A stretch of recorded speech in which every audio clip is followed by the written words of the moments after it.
I do believe that leadership is pretty much everything. I've taken a lot of these examples of leadership. I've applied it to marriage and family. Because at the end of the day, I know that our family will never go above my leadership. I know at the end of the day, my kids, at least when they're in my home, they're never going to outgrow the leader. At some point, they're just modeling what they see. And they take your actions, they take your thoughts, they see what you do on a given day, and they're like, well, if this is what the leader does, I'm going to maybe do that, but usually it's a little bit less. I think at the level of a wife performs and operates and is happy and is inspired, I think is also the level at which the husband's leading in the home. John Maxwell has a law, it's called the law of the lid. And the law of the lid states that leadership ability determines a person's level of effectiveness. And so if the wife's not being effective in the home, it's because of poor leadership. And so that's the hard part about being a husband and a father, is that at the end of the day, and I have adopted this belief, that everything is my fault. Leadership is the holy grail. I have to be a better leader. Welcome back to another episode of the Married with the Muchicas podcast. We are Richard and Haley Muchica. We've been married for 12 years. We have 4 small kids. We run a business, and we love all things marriage and family, and that's what we're excited to talk about. That's why we're here. We sure do. Yep. Our slogan on this show is building a marriage you love coming home to. Yes. And that's our goal. I think that your marriage is your home, and you should make it as lovely and beautiful as you can. That is the holy grail. And we did the math yesterday. If we did the math correctly, this should be episode 20 by the time it drops, right? This should be episode 20. Yeah, we just did it yesterday. And okay, you're going to have to tell the stat. You want the stat? I want the stat. Only 10% of podcasts that start make a 20th episode, make it to 20 episodes. That's crazy. So it's a big milestone for us. It's a big milestone. Only 47% of podcasts that start make it to 3 episodes. Is that true? Yeah. Wow, that's amazing. Okay. Yeah. I think it's because one of those things like, oh, let's start a podcast. But then you realize, oh my gosh, it's actually more work than you think. You got to buy a lot of stuff. You got to get the equipment. You got to think of the topics. You got to shoot it every week. You got to edit the stuff. So it's a little bit more involved than maybe people might think. Yeah. So here we are, episode 20. That's exciting. Oh yeah. High five to both of us. Yeah. And before we get into it, this is kind of a heavy week. This has been a pretty intense week. Horrible. And so we're recording this on Thursday, September 11th, which obviously brings weight with it itself. But I think even more awful than that is the assassination of Charlie Kirk that happened yesterday. Horrible. And I am just so heartbroken for his wife, for his children, for our world. I think it was just such a massive loss, and I am so sad. But one of the things that Charlie was very vocal about, and a piece of advice that he used to give young people all the time, is to get married young, and to have children. And he really believed in that mission. And so we believe in that philosophy. We believe in that. I mean, you'd be really hard pressed to find something that Charlie Kirk believed that I didn't agree with him on. But this is a message that I feel like we can kind of come up alongside and continue that message, because that's kind of our thing. So we're sad about him, honoring him, remembering him. I can't talk about it too much because I'm going to cry. Poor Charlie. It's so awful. No, he was a great dude. He really was. Okay, anyways, so we wanted to take a second to remember that and talk about that. But got the tears coming down. I know. I wasn't able to sleep last night. I was up early this morning. It's just, anyways. Yeah. So last week's episode was about submission. It sure was. Which I haven't had a chance to listen to it yet. Listen back. It's going to release today. It releases today. But just from recording it, I think it might be my favorite episode ever. Because I think it's such a misunderstood topic, but I think there's so much blessing and beauty if it's applied that I really, really love that one. That's right. It was a great episode. That's one of my... And it encompasses all things that we believe, that we aspire to carry out in our marriage, and how we try to literally live our marriage. Yes, so, and a message I think that we're both very, very passionate about sharing. 100%. It's like, yeah. So today's episode is going to be kind of the other side of that same coin, and we're going to go a lot further into male leadership in a marriage. Yeah, buddy. And kind of the pressure that is on you, how you do it, how you know where to lead your family when you don't really know where to go either. You know, like we're going to really get into the leadership side of that today. Which before we even get going, I should say I'm so thankful for your leadership. You're an incredible leader in every facet of your life, in your business, but especially in our home and in our marriage. I'm so thankful that I have you to follow and to lead our family. And so I'm really excited to talk about this today because I think people can really learn a lot from you. Yeah, I think it'll be fun. It'll be good. It's funny to hear you say like, oh, you know, I love your leadership and XYZ, because I feel like I've never wanted to be a leader. Like growing up, I was always naturally in leadership positions because I was playing sports and I happened to be athletic. So when you're athletic and you're in sports, you kind of like become the leader position. But I never really liked the whole title leader, and I never really saw myself as a leader. And even when I got into marriage, I was kind of like, oh, you know, leadership is kind of like, I don't really like that, right? Because even the word leader brings on a lot of pressure. And I think I was always trying to avoid that label because it was just pressure, in my opinion. Yeah. But yeah, I mean, just hearing you say that is fascinating to me because I never wanted to be the leader. Oh, that's so funny. But I think that, you know, when you were a kid and you were always the leader in sports teams and you interpreted that as because you were athletic, you got that position. Yeah. And I'd have to assume you interpreted that wrong. I think, you know, we've all seen the stick figure drawing, right? Where the guy's on the chariot whipping the people. And it's like, that's not a leader, that's a dictator. But a leader is the stick figure in front of everybody with the rope pulling. Yes. And I think you excel at that. Like you're not there for the accolades. You're there to pull with your team and to pull with your family. Yeah, of course. And so I think that's what makes you such a great leader is you're really not there because you wanted the title. You're there because you're doing the job. I was doing the job. I would produce results. And obviously it's hard to lead somebody to something that you cannot do yourself. So I did have that going for me. But I think the other thing that I had, and I still have to this day, and I think it honestly is my superpower in life. I mean, I was just naturally born with this gift, I believe. It's just I have an extreme likability factor to me, right? And I don't say that in a cocky way. It's just literally one of my gifts that God gave me. It's like I can get people to like me.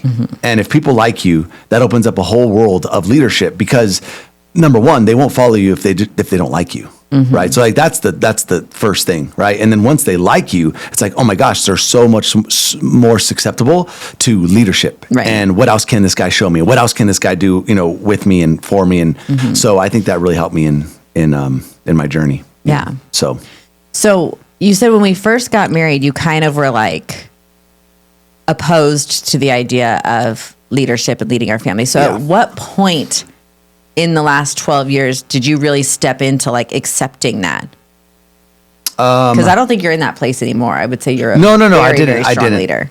I didn't. I think it was, when we got married, it was kind of like a little bit of a wake up call because now it's just you and I'm not with my parents any longer. And that was a very unique feeling for me because I never left the house. I was always with my parents. And so we got married and my first thought was like, oh crap, you know? I just didn't know how that goes down. Like I have to do things, you know what I'm saying? So that was my first introduction. I think that's when I started taking it more seriously. But then I think even beyond that is when we had our first kid, Riker. And then that just was like a whole nother level that is hard to describe if you've never had kids, right? Like the amount of love and the amount of this feeling that you get like, oh my gosh, I have to take care of this thing and I have to be there for this thing and I have to show this thing how to live life. And so that kind of cranked up the leadership ability there. And then of course, as you know, you kind of were on me and told me to stop playing video games and level up. That had a lot to do with it as well. But I think every man in his journey at some point hits this little, there's a fork in the road, right? Where it's like, I can either go down this road, which is like, I am not a man, and I choose to just kind of be complacent in life and kind of tap out of life. Or I take the other route, which is like, I'm going to man up and I'm going to take this life on by the horns and I'm going to do everything in my power to be the best that I can be. And it's like, at some point you got to make that decision. And I think I made that decision right around when Riker was, or 2016, I would say. Okay, so it was about a year. About a year and a half into marriage. I think I kind of found a fork in the road where I made that kind of decision. That's interesting. So what is your outlook on leadership now? Well, this is how I'll define it. I mean, I do believe that leadership is pretty much everything. I think it is the holy grail of all things. A guy that I learned a lot from that is John Maxwell. Mm-hmm. And before I met John Maxwell, he is the king of leadership. Yeah. And I started listening to his podcast. I started reading his books. And I quickly realized that all of life comes down to leadership because you can never go past the lead. Like life will never be better than the leader. Right? Your business will never grow beyond the leader. Mm-hmm. Sports teams will never grow beyond the leader. In fact, Jocko Willink, which is he used to ex-Navy SEAL. A lot of people probably know his name. Oh, yeah. He's huge on leadership. But he even says when he was in the SEAL teams, they would break out SEAL teams into multiple teams, right? And they would row against each other. They would do, relays against each other. And he would see one team win over the other team. And he'd be like, well, what's the difference with this team over this team? And it was always the leader, right? The guy that was leading the crew dictated how well that team would perform. And so I've taken a lot of these examples of leadership and I've applied it to marriage and family. Because at the end of the day, I know that our family will never go above my leadership. Mm-hmm. I know at the end of the day, my kids will never outgrow, at least when they're in my home, they're never going to outgrow the leader. Mm-hmm. They're never going to outperform the leader. Because at some point, they're just modeling what they see. And they take your actions, they take your thoughts, they see what you do on a given day, and they're like, well, if this is what the leader does, I'm going to maybe do that, but usually it's a little bit less. Right? So like the way I look at it is a level 8 leader can never lead a level 9 player. Does that make sense? Mm-hmm. And so that's how I've really, really looked at leadership in marriage, just through the lens of that frame. Like leadership is the holy grail. I have to be a better leader. Like if I'm not, then the whole ship goes down. And that's how serious it is, leadership, So if you had a young man in front of you right now, 20 years old, getting married, what advice would you give him in regards to leading his wife and family? Okay, so this is perfect segue into this. I'm going to give the 5 levels of leadership, how it pertains to marriage. Okay. Now, I didn't make this up, right? John Maxwell has the 5 levels of leadership, but I think this is perfectly kind of in line with what you're talking about with young men that are about to get in this game. Maybe they're in this game and they're like, dude, I need to become a better leader. So number 1, right? The first level of leadership as a man is called positional leadership, right? So it's like, okay, I lead and my wife follows me simply because I have a husband title. It's the lowest form of leadership. However, most men never get out of the lowest form of leadership. They just think that because I'm in the position of husband, I get to lead. Right. And that's true in some regard, but it's very low level, right? So then we have to move on, right? We have to get to the next level of leadership. And the next level of leadership is called permission. It says, I lead because she trusts me, right? So now it's a foundational leadership. It's like, okay, I'm the husband and my wife trusts me. So now my level of leadership has increased, right? My level of influence over my wife has increased. So that's level 2. Then level 3 is, okay, production. It says, I lead because she sees results. Okay. All right. So like, look how this is stacking. I lead because I'm the husband, the weakest. Then it's I lead because she trusts me. We have a foundation together. Now she's like, he leads me because he gets results. Right. Right? Which just stacks the trust. Which stacks everything. Yeah, you're just stacking these things, right? Now it's like, oh my gosh, like this is a whole nother level of leadership. Now this is tough because guess what? As a man, you have to produce results. And if you don't produce results, guess what? It deteriorates leadership. Right. At some point it does. Maybe not initially, but eventually, right? Level 4 is called people development. So this says, I lead because I lift her up. And so what this means is you're empowering your wife to thrive in her gifts, in her dreams, and her calling. Okay. Does that make sense? Yeah. So now your wife's like, oh my gosh, he makes me better. We complement each other. Yes. Like without my husband, I wouldn't be able to do what I need to do in life. Right. And that's a whole nother level of leadership. Right. So that's level 4. And then level 5 is the pinnacle. where it says, I lead because of who I am. And so this is the highest level of leadership, where it's leadership that flows from character and consistency. Okay. Okay. And so it's no longer about what you do, but about the man that you've become. This level of leadership is the one level that, I mean, all levels are ongoing, but this is like the ongoing level of leadership. And most men, and what John Maxwell says, is most people never hit level 5. Like, it is very rare to hit a level 5 leader, because this is a day in and day out responsibility. It's not who you are today. Yeah, there's no days off on that. There's no days off, right? And so if I was looking back at a young man, because this is what your question was, and I'm talking to all the men, all the fathers, all the guys that, even the wives, because I don't know if the men will listen to this, but the wives will tell the man, I know that. You have to understand the 5 levels. You have to take them seriously. And then you have to realize, dude, where in these 5 levels am I lacking? Now, okay, so can you go from a level 1 to a level 5, or do you have to go through all of them? You have to go through all You have stages. to go through all of them. 100%. You have to go through all the stages. I mean, where would you say, because you're my wife, and I think, I'll throw this out here. I think at the level of a wife performs and operates and is happy and is inspired and is doing her duty, I think is also the level at which the husband's leading in the home. Because again, John Maxwell has a law. It's called the law of the lid. And the law of the lid states that leadership ability determines a person's level of effectiveness. And so if the wife's not being effective in the home, it's because of poor leadership. Do you know what I'm saying? Yeah. And so that's on the man, not on the wife. And so that's the hard part about being a husband and a father, is that at the end of the day, and I have adopted this belief, that everything is my fault, right?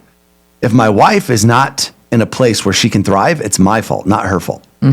If my kids are not doing what they need to be doing, and they're getting out of control, and they're backlashing, and they're yelling, and it's my fault, right? Not my wife's fault, it's my fault. If I'm not okay with my wife, and we're not in a good way, and our relationship's not doing well, it's not her fault, it's my fault, right? Yeah. And so I've really adopted this everything is my fault mentality, and I'll tell you what, it's served me very good in life. Because as soon as I take on all the responsibility for everybody's problems, I can actually start doing something about it. You're not a victim to that I'm not anymore. a victim, I'm in full control. Like, I can look for solutions. Oh my gosh, this is out of order. What can I do as the man to make it better? Like, that's always the answer. Like, do that, right? Instead of, oh, well, my wife's just, you don't understand my wife. Right. She just doesn't get it. Like, she's not working. She doesn't, she just stays home and she takes care of the kid. Like, all the excuses come up, right? But yes, I do believe one of the secrets to our marriage, or to what we have in our marriage, is that I try to take, I don't do it all. I mean, it's not like I do it super well all the time, but I always try to remember that it is my fault. The 5 levels of leadership. I think that's so good. But from your perspective, because look, as a wife, how do you determine whether or not I'm being a good leader? How do you determine leadership? Because I could say everything up here, and I can be like, well, this, that. But at the end of the day, if you don't feel like, the wife is the one that will be the final judge. Yeah. Well, and we talked about this on last week's podcast, and just like you have the mentality that everything's your fault, I also want to encourage women that, like, you have a lot of power also. Like, I think everybody needs to feel like everything's their fault. Like, It does, yeah. But we talked about this last week, in that you're not, as a wife, you're not free of the responsibilities to submit if your husband's not a good leader. You're still required to submit. Now, it's a lot easier and a lot more comfortable and a lot smoother if they are a good leader, but you are still required to submit regardless. That's right. Now, I'm very thankful that you are a level 5 leader, and like you're saying, that's very rare. And I mean, you really, really are. And I think, nobody's going to know you and your character like your wife would. And I would tell everybody till my dying breath that's who you are. Like, it's just. Yeah. Well, they say if you want to know who the husband is, ask the wife. Yeah. So that makes it a lot easier, but the responsibility is still there regardless. And, in it women having responsibility also, I think that your submission can also inspire that leadership in him. It's just one of those cyclical things that he's not leading because you're not submitting, and then you're not submitting because he's not leading. And it's like, you gotta stop at some point, and someone's got to start doing the right thing. 100%. John Maxwell has a law. It's called law of the buy-in. And this is good for men. But it says people buy into the leader before they buy into the vision. And so a lot of men might feel like, well, my wife doesn't want to do my vision, or she's not into what I want to pursue for our family. And it's maybe because she hasn't bought into you. Right. She's not bought into you. Because according to that law, if they're not bought into the leader, then they won't buy into the vision. Right. Well, and that's something I tell our kids all the time, right? Sometimes our girls will be playing together and they'll start fighting and coming and telling me like, oh, Harbor won't do what I want to do or whatever. And I'm like, no, I'm not going to tell her she has to do it. You've got to go convince her why your idea is a good idea. Yeah. Like, that's a good skill that we all need to have. 100%. But like, you can't just complain that she doesn't want to do what you want to do. How are you going to get her sold on the idea? That's right. How are you going to convince her that idea is a good idea? Yes. And that and I think that's part of the huge responsibility as a man, is that your wife has to know that you have her best interest at heart, and that your family's best interest at heart. Right. It's not just you. That's right. And that's hard. It takes a lot of selflessness. It takes a lot of self-control. It is very hard. So how would you help men with that? Because I think you're very good at that. Like, ask the question. Like, how would you phrase it? When you're leading your family, how do you make sure that you're leading your family in a way that's beneficial for your family and not just beneficial for you? And it's not just what you want to do, it's what's best for the family. Well, as I'm thinking about it out loud, I would say by who does it benefit? Do you know what I mean? If your vision only benefits you, like if I did something that only benefited me, would you say, oh my gosh, Rich is so wonderful? You'd be like, well, that was cool, but you only got the benefit, right? Not our family. And so I would say that is probably one of the characteristics that I would look for. It's like, okay, if I pursue this thing, who does it benefit and why, right? And so whenever you're making a decision, is that something you're constantly checking yourself on, or no? Is it more natural to you? I would say it's more natural, but I will preface it with this, right? When, for example, working out. Okay, some might say, hey, working out only benefits the person that works out. I would disagree, because what working out does is, yes, it benefits me, but now it also benefits our relationship and our kids. Because when I show up better as the leader, then guess what? Everybody benefits from that. Right? If I have more energy, if I feel better about myself, if I have more self-integrity to who I want to become, then guess what? That naturally flows into my leadership. And now I'm better with you at the house. Right. I'm better with you with the kids. Well, and this might not be something that you've ever considered. Yeah. But the fact that you work out and that you're a bigger guy, and like, I feel so much safer and more protected, and our kids feel so much safer and more protected. And I think that men have a responsibility and a duty to be able to protect their families. That is a core responsibility. It is a core responsibility. Provide, protect. I mean, those are the two basic ones.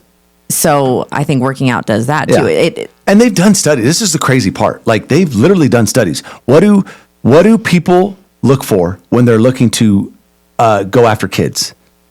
What do they look when for? Their dad's not around. They look for a weak man, weak man in the figure, right? A weak man could be somebody that's not around, or a scrawny little dude that they know, like, dude, if I go after this family, this guy's not going to be able to do anything for them, right? And that's largely under your control, right? Like, you should work out. You should look to like be a little intimidating. Yes. And kind of be that male figure. Right. That might be a little countercultural and stuff, but it's not. I mean, you should look like a badass. Yes, because all women know. Be a badass. Yes, and exactly. It needs to be real, not just pretend. Yeah. But all women know that when you're walking in a parking lot by yourself, you're a little on edge. If you're walking down the street or in a store by yourself, you're a little on edge. We just have to be. And like, men, I don't think really understand it, or they don't know how aware we are. Yeah, I don't. We have to be. Yeah. But when I'm with you, I can kind of let that go a little. And like, that's like a breath of fresh air for me that like, okay, I don't have to be, I still try to be aware, especially when our kids are around, but not as much. 100%. You know, and that's a huge benefit. Yeah. And also I bet So you working the out kids is not feel it selfish. too. The kids will feel 100%. it. Do you know what I mean? They'll feel it. Yeah. They'll be like, dude, dad could take out this dude. Dad's around. Yeah. You know, like dad's like you want them to think you're a BA dude. Yes. Because that brings them a lot of security, confidence. Does. It's so like, important. It might Working be out is not subconscious. selfish. Yeah, I don't think it's I don't man. think it's selfish at all. I think it's definitely necessary, right? Another one would be like, okay, I'm reading a book. Does that benefit me or everybody? Well, the more I take in, the more I learn, the more that I'm knowledgeable, the more I'm able to now pour that into everybody else. So it's like little things like that where it's like, yes, that benefits me in the moment, but then it turns around and benefits everybody else as well. Yeah, I think a really good rule of thumb too is that men should never pass on the hard. You know, like it doesn't mean your family can't Carry help the with torch, the hard, huh? but if you're like, you can't be passing it on. We can all carry it 100%. together, but I can't do it for you. That's right. You know, so if Yeah. you find yourself as a man passing the hard on to your wife so you can do something easier, you're doing the wrong thing. Yeah. And not to make the heavy, not to put a burden on men's hearts right now. But here's the reality is that God will judge the man heavier than the woman, in my opinion. And I think it's also biblical that the man is the head of the household. And if that is true, that means that person has the greatest responsibility. Yes. And so I think that's something that's always in the forefront of my mind too. I mean, we're Bible believing Christians. I do believe that when judgment day comes and we have our family and he will hold me primarily responsible for what happens in the family. Yeah. And that's kind of a burden too, right? Like it's a load. So when I look at that statement in the Bible where it says the man is the head of the family, and I take that seriously, like God is going to judge me one day on this. It keeps me in check. And in the same way, I feel like, dude, I gotta stay on the straight and narrow, and I gotta man up. You know what I mean? And do the right thing. And in the same way, women will be judged and held responsible for how they submit to their husbands. Oh, there you go. Separately of his leadership. And so I want to encourage women with that too. Yeah. Everybody has their day coming. Everyone has their day. For sure. Okay, so then how do you withstand that pressure? And how would you encourage husbands to accept the pressure and stand with it instead of fighting against it or avoiding it? Because it's a lot of pressure. Yeah, it is. So I have a great phrase that I learned from a mentor of mine, and it says that action alleviates anxiety. And so I think a lot of pressure is in your head, right? It's the reason why you feel the pressure is because you have thoughts racing through your head of like, oh my gosh, I have this responsibility. I have that responsibility. I have this responsibility. And all of a sudden you feel pressure, right? But something that I do believe is that I will state it like this: action alleviates pressure. Because as you take action, you start accomplishing, like you have to do. Like that is what life is, right? The only thing that matters at the end of the day is the actions that you take. I could sit here all day long and say I'm a great leader, but if I'm not taking the actions, who cares, right? So a good framework for men is that if there's pressure in your life, and pressure equals anxiety because you're going to feel it, right? You're like, oh my gosh. But that's usually a sign that there's an action that needs to be taken, right? It's like you have financial pressure. Well, why? Because you have a lack of money. So what does that mean? You need to take action to not have a lack of money, right? And that alleviates the pressure. That alleviates the anxiety. So it's like, I think a lot of men can kind of buckle down, like get inside their heads, and they get so much pressure going on, but they forget that they need to take the action to alleviate this stuff. And not plan and put it down on paper and write my marriage manifesto and write my, a letter to my wife and say this to my kid. Sometimes just like literally hardcore action and just doing, right? Like stop thinking about it, talking about it, telling your friends about it, telling everybody in the neighborhood that how much pressure you have, and start doing stuff. And that little by little starts alleviating the pressure, And so, I would say that, what was the question though? The question was, how do you withstand the pressure, and how would you encourage other men to accept the pressure and not run from it? Yeah. And then I would say, I've developed actually a lot of frameworks around pressure in my life because I have felt a lot of it. The number one framework that I use is my constant prayer is actually for God to carry my burdens. And he even says that, place your burdens on me and I will give you rest. And so I took that scripture literally. And I'll tell you what, every time I make that prayer, I feel a sense of peace because I know that I'm a man and I can only take on so much, but God can take it all on with me. And I really think you feel that peace only because, not because of the prayer, or not only because of the prayer, but also because you are doing everything you can do. Yes. And after 100%. that, it's like, well, yeah. And here's another framework, right? And we talked about this multiple times, but I do believe in the biblical principle of pray like it depends on God, but act like it depends on you. And some people get like, look, don't get me wrong. Prayer is great, but prayer not combined with action is just not going to do much. Like sometimes God is like, dude, you've been praying and I've been showing you the path, but you ain't walking the path. You know what I'm saying? Well, it's funny. I had a girlfriend call me last week for some advice on something. And this particular topic was something that like the Bible talks about. And I was like, look at, God's not sitting here asking you to pray about this thing. God is telling you, I've already told you about this thing. That's right. Like, go do what I told you. That's your answer. Yes. And some things need to be prayed about. And some things God's like, I've already told you this. Yeah. Well, I mean, just look at the life of Christ. Do you see how much action that guy took every day? He was praying to God. A lot of prayer, yeah. He did tons of prayer. But then guess what he did every day? He got up and just did. He went to the courts. He was talking. He was preaching to the disciples. He was leading them from the front. He was going out and talking to the crowds. He was doing miracles. He was doing a lot. He was doing.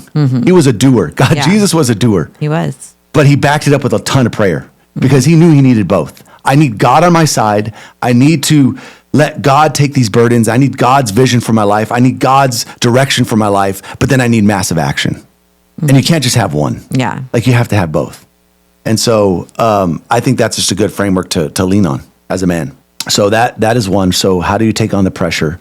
Yeah, and I think a lot of it too is accepting the pressure. When you realize that there's no escaping pressure and that it's just a part of life, you just accept it. And it doesn't make it bad. Like it's just an emotion, right? And it doesn't mean the emotion's bad. It just means it is what it is. And so the more that I can just accept that being a man is pressure, equals pressure, the more that I can just say, dude, this is the way God designed it. Like it's not bad. It doesn't mean it's going to like kill you or break you, or it just means there's pressure. And it's just a word, right? We ascribe labels to it. Oh, pressure means bad. Pressure means, uncomfortable and stuff. But these are just words that we ascribe to it when really all it is just pressure. Now you can do with whatever you want to do with that word. I can turn it into a positive light. I can say, dude, I love pressure because guess what? If I didn't have pressure in my life, I wouldn't do anything. I wouldn't take action. I wouldn't go to another level. I wouldn't try to get better. I wouldn't try to be a better husband. I wouldn't try to be a better father because I need pressure to grow. You know what I'm saying? So that's a great thing about pressure. It makes you better. And so I think what I'm getting at is changing your perspective around words and how you ascribe meaning to words, because all of words are just words, but what affects us is the meaning that we give them. Right? You could say, hey, babes, I wish that you would start like working out a little bit more, right? And my next thought could be like, dude, she thinks I'm fat. She thinks I'm overweight. She thinks that I'm like not being a good husband. I could ascribe that meaning and all of a sudden I'm a miserable person. Or the meaning I can give it is like, you know what? My wife cares about me enough to make sure that my health and my fitness is in check. So that way I can be there for my kids and show them a better example. And I appreciate my wife saying that. And she's dead right. And I need to start working out. Right. And so it could be either a motivator or it could be a detractor from a relationship, just depending on how I ascribe meaning to it. And so I think that's an important thing to realize. Okay. This is the last planned question I had, and then we'll see where the conversation goes. But how do you know where to lead your family? Like there's no guidebook, there's no treasure map. Like how do you know, or how do you decide where to lead? Well, do you want my honest answer? No, give me the fake one. The fake one? Okay. No, well, give me your here's the fake honest one. Give me your real one. I think this is largely dependent on your relationship with God and whether or not you are inviting Christ into your life. But this is my belief.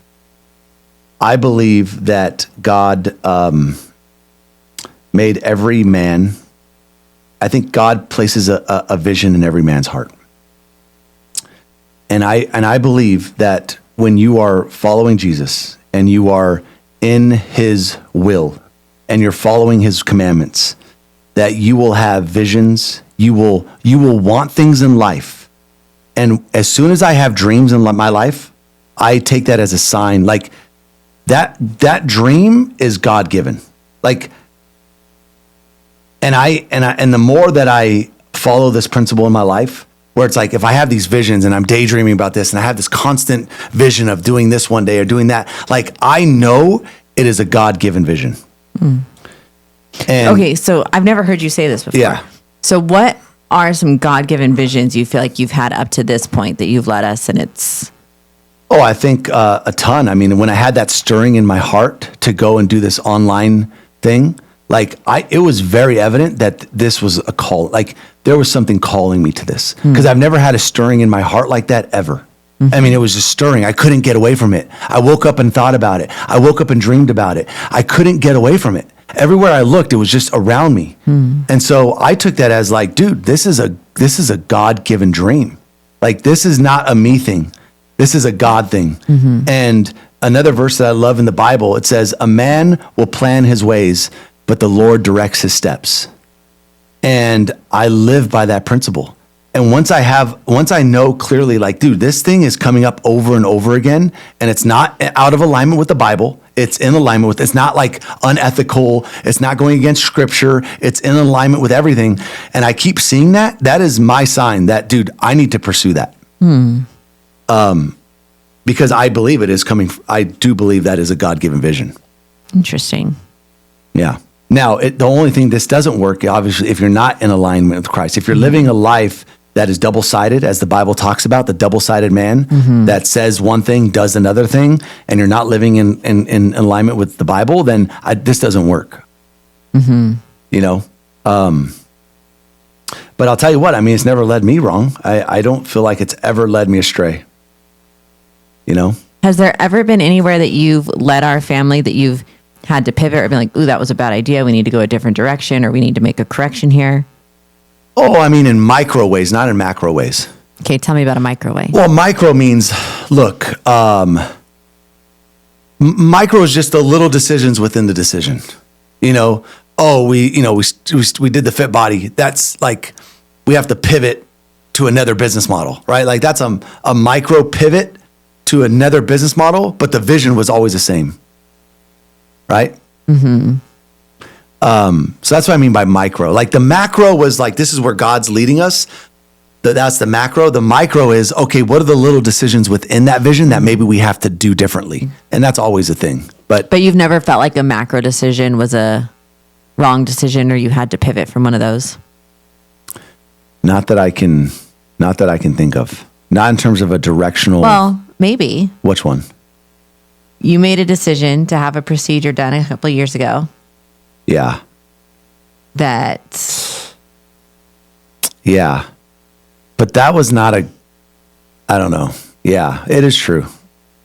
But the problem is, it's like you don't ask a guy that ran a marathon if he wants to run another marathon, you know? So we did it we did the procedure after we just had our fourth kid, and she happened to be the most difficult kid, and we did it in a very emotional way. You know what I mean? We're talking about a vasectomy. Yeah, vasectomy. Yeah. And then now that precious little girl is 5 and not nearly as hard anymore, we both wish we could have another baby. And it's like, shoot, maybe we made a wrong call there. Yeah. If you're thinking about getting a vasectomy, think twice, especially if you just had a kid. Yeah. I'd wait a couple years. Couple years at least. Yeah. I want to say she was only like 2 months. Was it? Yeah. You had it done in August and she was born in June. She was just so difficult. We weren't used to it. We just weren't used to it. And truth be told, you almost had one after our third and then backed out of it. And thank God you did, because then we ended up with our fourth. But I wish you'd never done it. No, I know I you wouldn't kinda do it do again. too. I definitely would not do it again. So Yeah, that was That's just more of maybe an a macro. emotional. That was just an emotional decision. There was, we don't usually do, but that was one. yeah, that was definitely emotional. Yeah. Do you have any other final thoughts on leadership or anything you want to share with the gentleman? I think it's something that men just have to take very seriously. And I think another thing too is I'm very lucky because you also believe in the Bible. We go to church.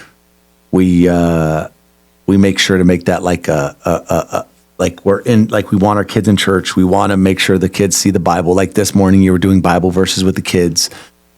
So I'm very lucky in the fact that we keep Jesus at a very forefront in the marriage because both of us are in alignment with it. But my one calling to men is to make sure that that is stable in the house, like that is being done in the house. Like not going to church, it might seem like a small thing. Like, oh, well, I read the Bible. I pray, I do this. But it's like just the act of getting up and going to church and being in God's house. I know they say, oh, hey, God's house is the, whatever. But it's just, I don't believe that. yeah, I don't know if I necessarily believe it either. But it's just, I think there's something powerful when you can just keep the main thing. And especially when you have kids, to make sure that part of your family culture is just that you go to church. Yes. Like it's just what our family does. Yes.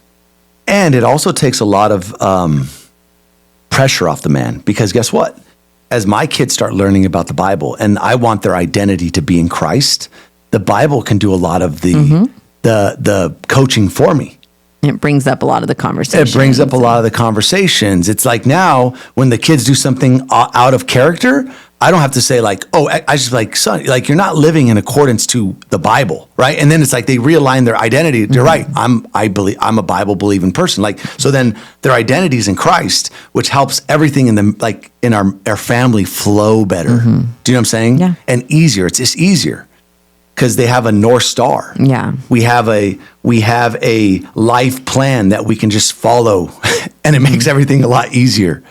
So, but that starts with the man. Now, again, you do this without me. I mean, you would do this without me. You don't even need me to do this because you do it maybe even more than me because this is what you believe. So I'm very lucky in that fact. But if you don't have a family, like if you don't have a marriage like that and you feel like either one of you are just not really in the rhythm of making this a priority in your marriage, God, Jesus, going to church, reading the Bible, praying, then that has to come from the man, right? Like that is your calling as well. Like that is your duty.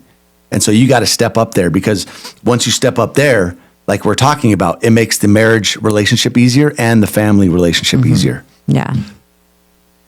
So I think that's really important. Yeah, I agree. But, so give us one more final word of encouragement for the men that really want to lead their families. They're really trying to. What would you encourage them with? And a final thought. Well, I think that's the best that you can do. Like if you're really trying, I think that's great. I would just say, don't give up. Like don't let the world persuade you differently. I love the scripture that says, I don't know where it's at in the Bible, but it says, hold every thought captive. And I think men really have to practice that because in a world that is so against manhood, that is coming against men at every single corner because they want to see weak men. And I think you have to really stand guard on that. And you have to hold those thoughts captive. You have to be careful of the junk that you let in your mind, the news that you watch, the things that you're seeing, because if you let that penetrate you and your family, little by little, that can start eroding your confidence.